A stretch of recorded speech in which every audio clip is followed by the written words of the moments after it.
चलो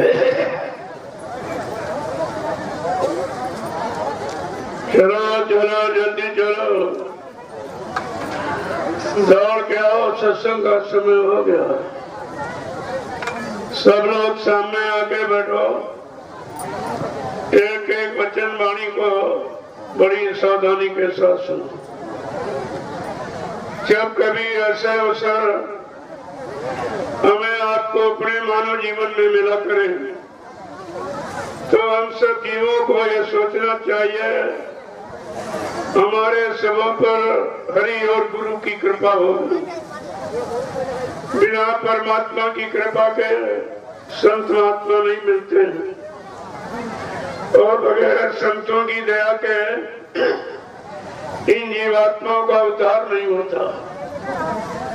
यह दोनों चीजें सत्य हैं, और समय से आपको दोनों चीजें मिली, लेकिन आपने उसकी कदर नहीं की, उनको जाना माना पहचाना नहीं। ये धोखा। किसी पुण्य कर्म के कारण संत महापुरुषों के दर पे तो आप पहुंच गए, लेकिन आपने उनकी कदर नहीं की, उनको जाना माना पहचाना नहीं, और अपना कोई काम बना पाया नहीं, तो सब धोखा हो गया। और ये ऐसा धोखा है जिसकी पूर्ति मृत्युलोक मंडल में आप रुपए पैसे धन दौलत सामान से नहीं कर सकते, क्योंकि सतगुरु दयाल की दया ये रुपए पैसे से मोल नहीं मिलती। एक तो किसी युग में आए नहीं, न सतयुग न त्रेता न द्वापर, और ये 5,500 वर्ष कलयुग के निकल गए, संत नाम सुनने को नहीं मिला। न सतयुग न त्रेता न द्वापर, 4 वेद 6 7 18 पुराण 19 उपनिषद और 36 ऋचाएं, इनमें भी संत नाम नहीं है। संत नाम अभी कलयुग में जब से कबीर साहब आए तब से संत नाम सुनने को मिला, और संत मत इन्हीं से जारी हुआ। अभी तक काल मत था, काल मत में काल की प्रधानता, काल अपने अधिकार का पूरा प्रयोग करता था, और किसी भी जीवात्मा को अपने देश से अपने काल बंधन से अलग नहीं होने दिया। राजा महाराजा बनाया, रुपए पैसे धन दौलत खजाना दिलाया, और मानव प्रतिष्ठा पत्नी बाल बच्चे दिलाए, लेकिन जीवात्मा को जगने नहीं दिया। देखे कितना चतुर चालाक है। तो उसी काल के देश में हम आप रह रहे हो, जब ऋषि मुनि योगी महर्षि अवतारी शक्तियां नहीं अपना काम बना पाई, तो ये कलयुग का कमजोर जीव, गंदा भोगी विलासी स्वार्थी लोभी लालची, ये अपनी जीवात्मा का कल्याण कैसे कर सकेगा? इसको तो ये भी नहीं मालूम जीवात्मा किधर से आई, किस लोक की रहने वाली है, और कैसे आई, और फिर काल माया ने कैसे फंसा लिया, और आज तक अपने घर नहीं जा सकी। यही से प्रेमियों सत्संग जारी होता है। सत्संग का सच्चा शुभारंभ यही से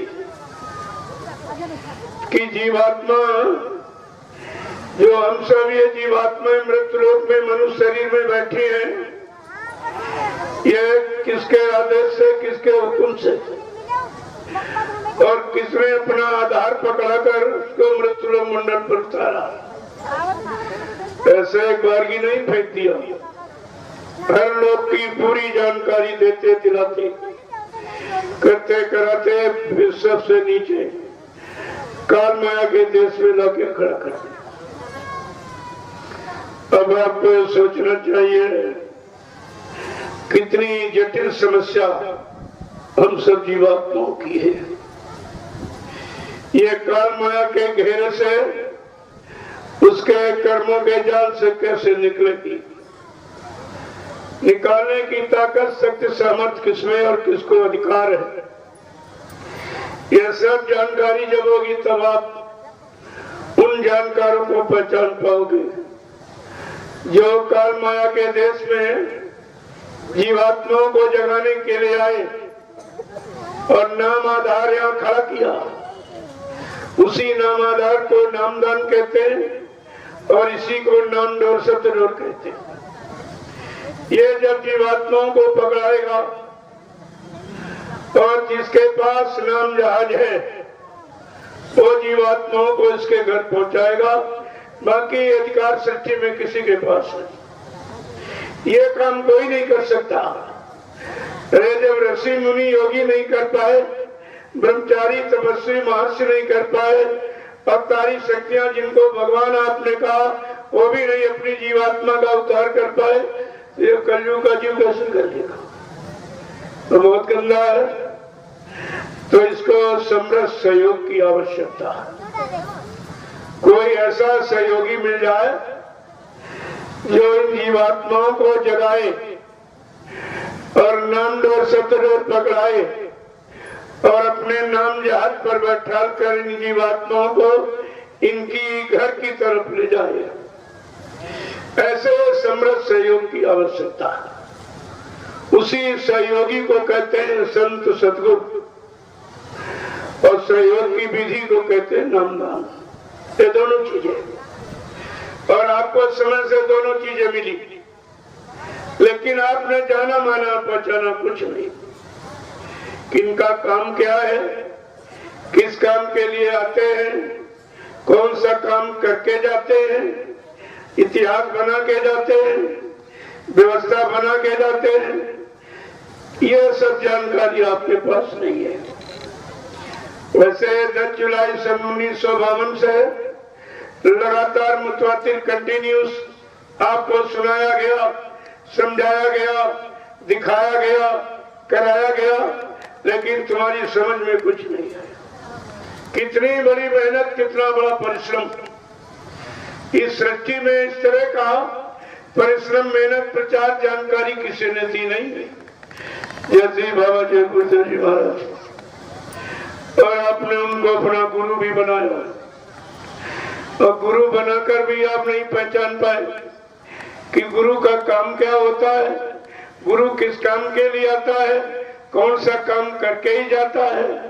यह जानकारी आपके पास बिल्कुल नहीं। इसी जानकारी का नाम सत्संग, जो सत्य देश, सच का नामी धाम प्रभु धाम से आया, इन जीवात्माओं को काल माया के देश से निकालकर सत्य देश पहुंचाता। यह है काम सतगुरु का।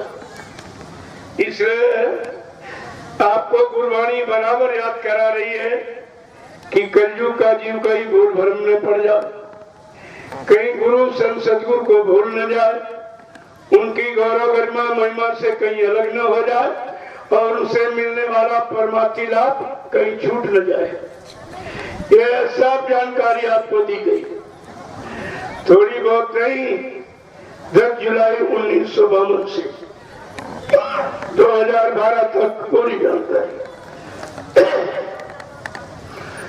और हिंदुस्तान का कोई प्रांत, कोई जिला, तहसील, ब्लॉक, शहर, कस्बा, गली, गांव कूचा छोड़ा नहीं जहां पर अपने आने की जानकारी परिचय और काम की जानकारी परिचय और नाम की जानकारी परिचय न दी हो। जब आपको तीनों परिचय मिल गए, फिर अपने समर्थ गुरु पर आपको शंका कैसी होगी? जब किसी पर शंका, संदेह, भूल भ्रम होता तो लोग परिचय देते। क्या परिचय मिलने के बाद भी शंका रह जाती? और इतना बड़ा परिचय किसी ने नहीं दिया। हिंदुस्तान की सड़कों पर कितने बड़े बड़े काफिले निकाल के परिचय शक्ति का, और ऐसे काफिलों के नाम दिए जो 4 वेद 6 7 18 पुराणों में नहीं है। ऐसे मुहूर्त शुभ घड़ी कहीं पर नहीं है। और आप अगर नामों की जानकारी रखते तभी आपको शंका नहीं होती। काफिले के नाम अनोखे, दिलकश काफिला, कारवा काफिला, अद्वितीय काफिला, विलक्षण काफिला, ऐतिहासिक काफिला, दूरदर्शी काफिला। ये नाम आपने कहीं नहीं पढ़े, किसी पुराण शास्त्र में भी नहीं। यह है सृष्टि के अनोखे पुरुष का अनोखा काम, अनोखी भूमिका परिवर्तन की। अगर कभी कोई इतिहास रहा होता तब तो लोग थोड़ी बहुत जानकारी कर लेते। यहाँ पर काल शक्तियों का इतिहास है, उनका कोई इतिहास नहीं, क्योंकि काल शक्ति कभी आई ही नहीं थी। काल शक्तियां आती जाती रही बीच के लोगों से। देश समाज की व्यवस्था, रहने की, खाने पीने की, सब जो व्यवस्था परिवर्तन के लिए आया और धर्म की स्थापना करने, पहले तो समझाया बुझाया, जब नहीं माने तो मार काट के खलियान कर दिया। वैसे 4 नीतियों का प्रयोग सबने किया, साम दाम भेद और दंड। पहले समझाया बुझाया, राम ने कितना समझाया, रावण को समझाने के लिए कितने लोगों को भेजा, लेकिन किसी की बात नहीं मानी उसने। और फिर दाम नीति अपनाई कि अगर मान जाओगे ये काम हो जाएगा, नाम हो जाएगा तुम्हारा, तुम्हारी पूजा करेगा देश। जब ये भी नहीं माने तब भेद नीति कि जो नहीं माने उनकी क्या दशा हुई और मान गए उनको क्या मिला। इस पर भी जब लोग नहीं माने, अंततोगत्वा मजबूर लाचार विवश होकर दंड नीति अपनानी पड़ी। वो दंड नीति राम रावण संग्राम और द्वापर की दंड नीति महाभारत है।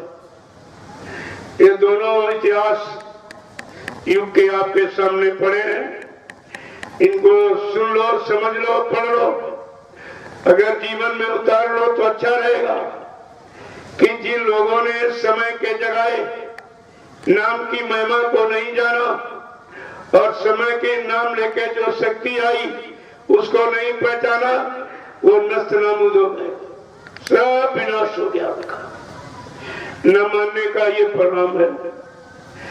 ऐसे त्रेता में जब ऋषियों ने राम नाम जगाया तो राम का नाम लेकर, जो नाम लेकर शक्ति आती है उसी नाम से उसे पुकारा जाता। राम नाम की शक्ति आई, उसको राम ही कहा गया।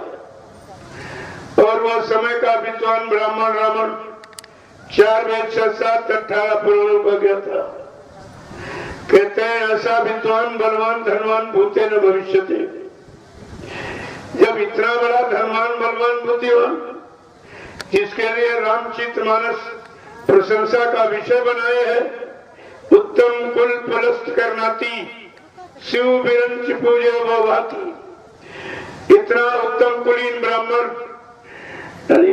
पुलस्त ऋषि का कुल का था, और जिसने अपनी अखंड तपस्या साधना से ब्रह्मा विष्णु महादेव को अपने वश में कर लिया। लेकिन वो विद्वान भी समय के ऋषियों के द्वारा जगाए राम नाम को न मान पाया, न पहचान पाया, और न राम वो शक्ति को पहचाना, और दोनों की आलोचना निरादर किया। राम नाम को भी नहीं माना और जो शक्ति लेकर राम उनको भी नहीं, कहता है कुछ नहीं, कोई भगवान माने, और उनके साथ षड्यंत्र किया। मानना अपनाना तो दूर की बात, उनके साथ झगड़ा किया, षड्यंत्र किया, उनकी स्त्री का अपहरण किया।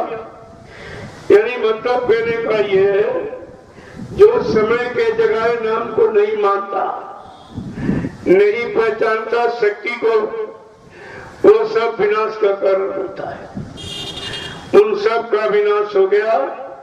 और जब कोई शंका, जब वो शंका का कोई इलाज नहीं, और शंका सबसे बड़ा भूत है, ये जल्दी उतरता भी नहीं है। जब रावण जैसे विद्वान के सिर में शंका आ गई, समय के भगवान नाम राम और राम नाम की शक्ति दोनों में, तो विनाश हो गया। शंका का उपचार विनाशी है प्रत्यक्ष। शंका का जजमेंट विनाश होता है। इसलिए आपको कितने पहले सत्संगों में सुनाया गया, बच्चा शंका मत करना, शंका बड़ी दुखदाई। अगर परिवार में शंका आ जाए तो भाई भाई में तुरंत बंटवारा करा देती, देर नहीं लगाएगी शंका। अगर ये शंका पत्नी के बीच आ जाए, कोर्ट कचहरी मुकदमा अदालत तलाक करा देती। इसीलिए शंका से बचने के लिए, शंका से दूर रहने के लिए आपको ये त्रेता का इतिहास लिख के रखा गया कि शंका है तो इसको पढ़ लेना। जब उस विद्वान ब्राह्मण रावण के अंदर समय के जगह नाम राम नाम और राम शक्ति दोनों में शंका हुई, इसी शंका में सोने की लंका चली गई, शंका में लंका खो बैठा। और इतना बड़ा जिसका परिवार जो इतिहास जानकारी दे रहा, 70 पुत्र 72 नाती, तार रावण घर दिया न बाती, कोई चिराग जलाने वाला नहीं बचा, सब मारी गई। देखो शंका का इतिहास कितना दुखदाई है, कितना कष्टकारक है, और आप फिर भी नहीं समझ पाए। बाबा जी ने 3 बातें की